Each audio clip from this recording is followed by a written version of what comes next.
Fala galera, boa noite, sejam todos muito bem-vindos. Mais um vídeo do Império Remista. Antes de começarmos a falar aqui, peço para que você se inscreva no canal, deixe o teu like, compartilha com os amigos para que outras pessoas possam conhecer um pouco do nosso trabalho. Lembrando que eu não sou repórter, não pago ninguém para me dar informação, eu sou um torcedor assim como vocês e estou aqui para expressar minha opinião, até porque eu sou sócio torcedor e tenho o direito de opinar sem desrespeitar, sem ofender ninguém.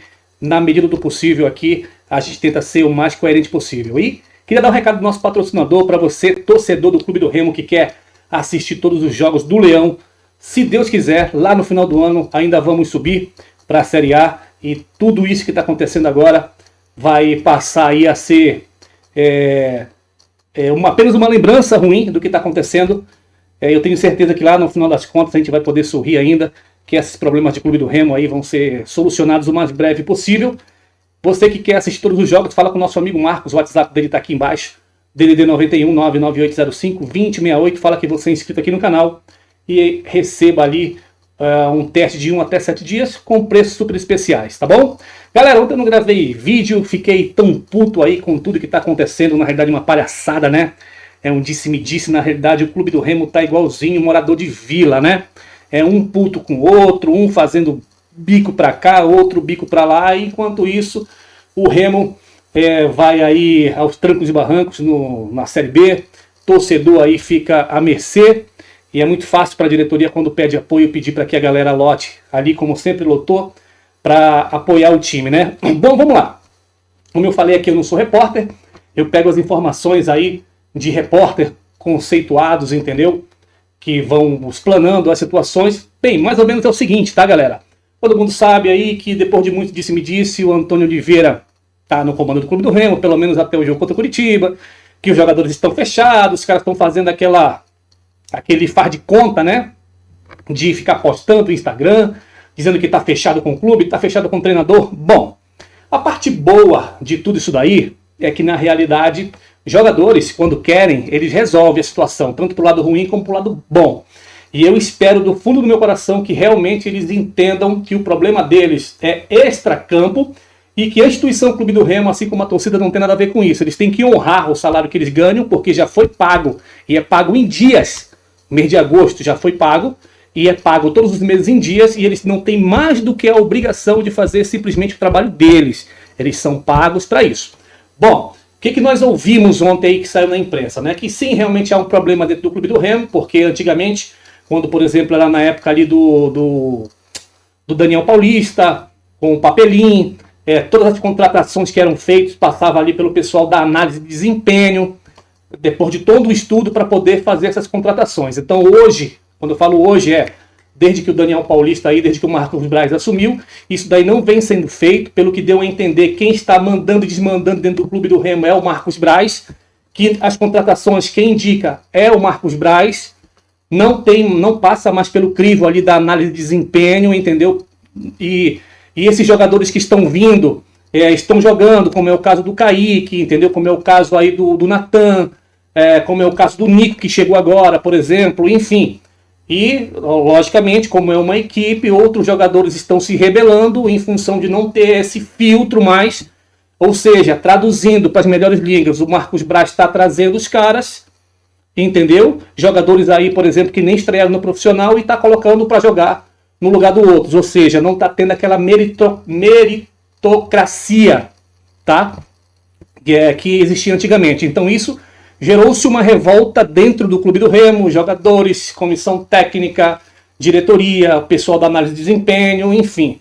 Tanto é que todo mundo sabe que ninguém queria ali o Antônio Oliveira, e somente o Marcos Braz bancou mais uma vez, como já tinha acontecido há alguns jogos atrás, que era a última chance do Antônio Oliveira, e vai se virando essa bola de neve. Enquanto isso, o campeonato vai rolando, os times estão encostando, o Remo está tendo sorte, porque ontem o Criciúma empatou de 1-1 aí com o Atlético e não sai da quinta colocação. De modo que o Remo continua na quinta colocação, a 2 pontos da zona de rebaixamento.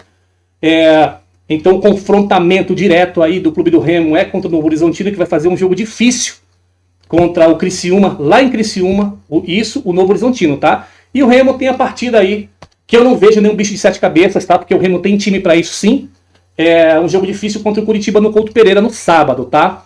Então o Remo precisa ganhar, se não ganhar o Antônio Oliveira sai, e aí vem aquela nossa pergunta, né?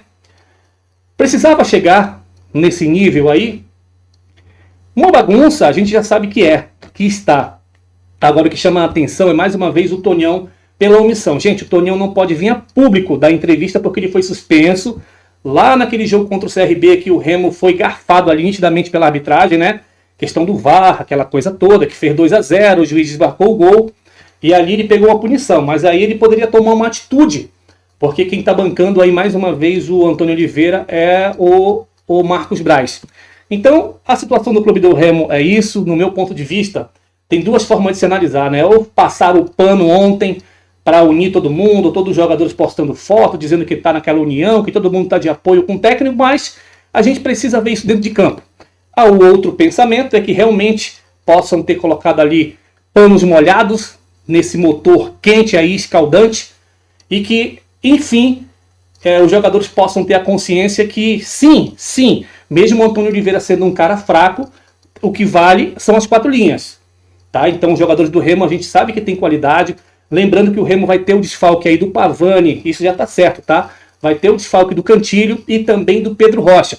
A gente espera que o técnico não invente de entrar com o Pedro Castro, mesmo sabendo que o Jadson não está bem, mas tem ali a questão do Nico.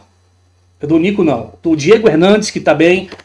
No meu ponto de vista, Nico Ferreira não tem condições de ser titular, fraquíssimo, muito fraco. Mas o Remo, sim, de repente pode fazer um 4-4-2 ali para reforçar o meio de campo. O que importa é que o Remo tem que ir atrás dos 3 pontos, tá? A gente vai buscar saber aí se vai ter condição de estrear aí, pelo menos no centroavante, o Eduardo que chegou, acho que é Eduardo que veio do Criciúma, né? Parece que o Remo adquiriu o direito dele, para que futuramente possa tentar negociar um jogador que tem um bom porte físico, tem força física, é um jogador novo, tá?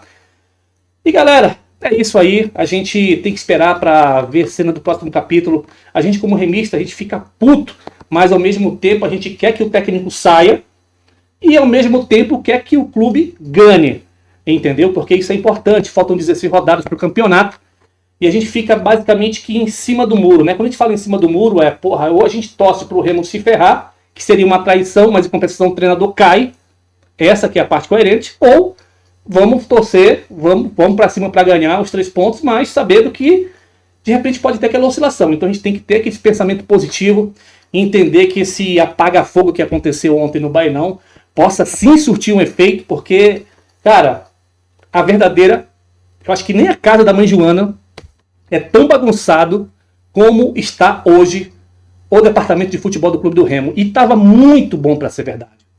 Eu acho que nem o torcedor mais otimista esperava que o Remo fosse começar ali as 10 primeiras rodadas, invicto ali, brigando pela 4ª colocação, mas estava muito bom para ser verdade. E é aquele pensamento de ser defasado, né?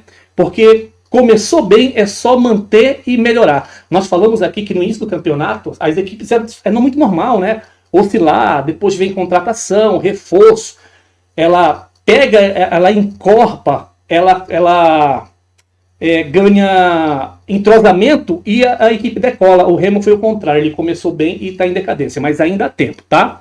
Enquanto isso, vamos aguardar a cena dos próximos capítulos. Mais uma vez eu peço para que você se inscreva aqui no canal, deixe o teu like, compartilhe e até o próximo vídeo. Valeu, tchau!